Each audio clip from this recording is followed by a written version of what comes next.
Hello everyone. तो चलिए आज हम लोग grammar and parts of speech पढ़ेंगे।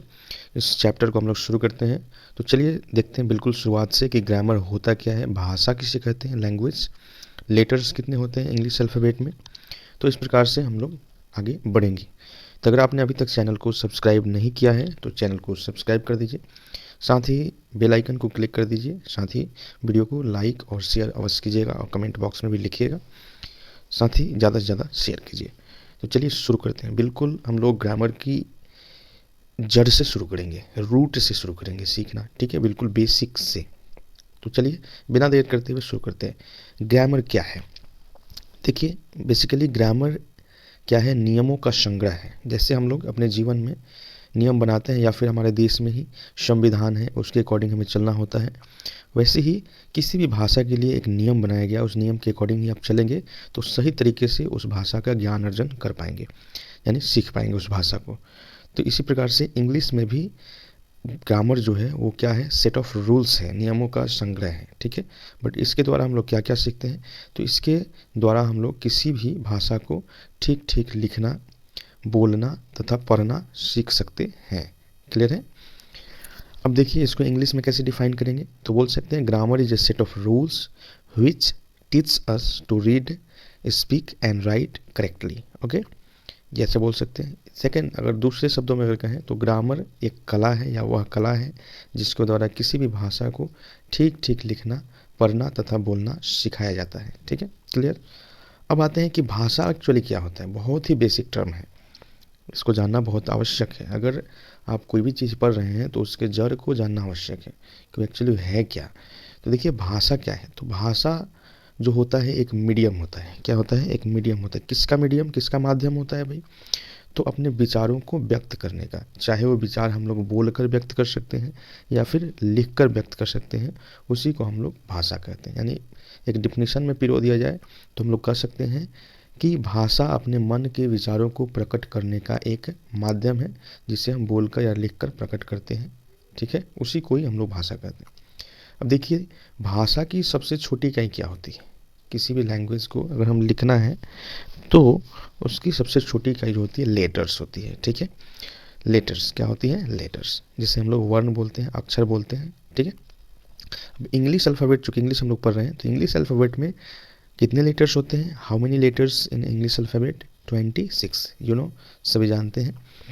अब 26 लेटर्स होते हैं ए से लेकर जेड तक। उसमें से 5 जो होते हैं वो क्या होते हैं? वॉवेल होते हैं। क्या होते हैं? वॉवेल। कौन कौन से? ए, ई, आई, ओ, यू। और बाकी जो रिमेनिंग बच गए वो क्या हो गए? आपके कॉन्सोनेंट्स। क्या हो गए? कॉन्सोनेंट्स। तो 5 हो गया वॉवेल एंड 21 हो गया कॉन्सोनेंट, राइट। हिंदी में व्याकरण में वॉवेल को स्वर कहा जाता है और कॉन्सोनेंट्स को व्यंजन कहा जाता है, राइट। अब यहाँ पे हमें कुछ बेसिक जानकारी अभी ही ले लेना चाहिए पंक्चुएशन के विषय में, हल्का फुल्का, और साथ ही हमें किसी भी सेंटेंस की शुरुआत कैसे करनी चाहिए, ठीक है। तो कुछ मैं बेसिक जानकारी दे देता हूँ। कभी भी अंग्रेजी यानी इंग्लिश लिखते वक्त कुछ विशेष चीज़ों का ध्यान रखना चाहिए। जैसे किसी भी वाक्य को जब हम शुरू करेंगे तो उस वाक्य का जो पहला वर्ड होगा, उसका पहला लेटर जो होगा यानी शुरू वाला लेटर, वो हमेशा कैपिटल होना चाहिए। और वाक्य को एंड करते वक्त यानी वाक्य को समाप्त करते वक्त वहाँ फुल स्टॉप होना चाहिए, राइट। अब आते हैं वर्ड्स पे। अब लेटर्स से क्या बनते हैं? वर्ड्स बनते हैं। अब कई सारे लेटर्स को अगर मिला देते हैं, ठीक है, और उससे एक अर्थ निकलता है तो उसको हम लोग बोलेंगे वर्ड। क्या बोलेंगे? वर्ड। तो इसको इस प्रकार से हम लोग डिफाइन कर सकते हैं परिभाषा में कि जब दो या दो से अधिक अक्षरों को या अधिक लेटर्स को मिलाकर लिखने से उनका कुछ अर्थ निकले, उसे हम लोग वर्ड कहेंगे। इंग्लिश में कहें तो the group of letters which makes a sense या complete sense, that is called word, right. इस प्रकार से बोल सकते हैं।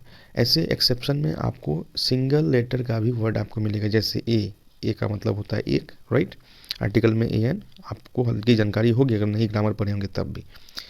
तो चलिए, तो जैसे आप मान लीजिए एक वर्ड बनाते हैं, एकदम बेसिक ले लीजिए, ये बॉय, तो BOY, इन 3 लेटर्स को आपने ज्वाइन किया तो मिलकर बना बॉय। इसका कुछ मीनिंग निकल रहा है, बॉय, ठीक है ना।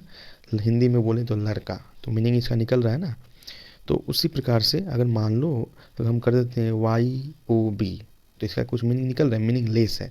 तो ऐसा नहीं कि ग्रुप ऑफ लेटर्स हो लेकिन मीनिंगलेस हो तो वर्ड कहलाएगा, नहीं, वो गलत वर्ड कहलाएगा। क्लियर है? तो ऐसा ग्रुपिंग होना चाहिए लेटर्स का जिसका कुछ मीनिंग निकले, अर्थ निकले। क्लियर है? तो उसको हम लोग कहेंगे वर्ड्स, राइट।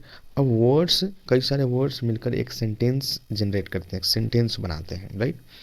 जैसे कहने का मतलब हुआ कि शब्दों का ऐसा समूह जिसका एक अर्थ निकले या जिसका पूर्ण अर्थ निकले, उसे हम लोग वाक्य कहते हैं, राइट। जैसे कहने का मतलब हुआ कि my father is a teacher, right.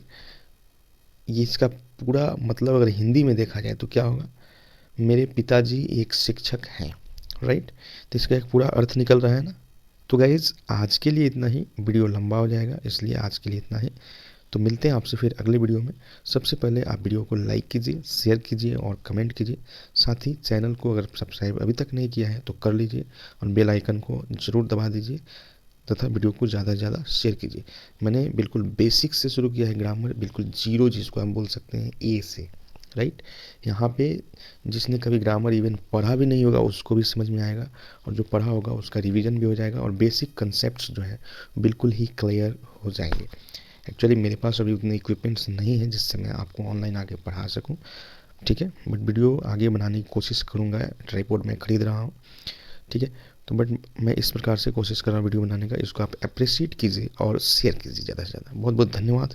जय हिंद।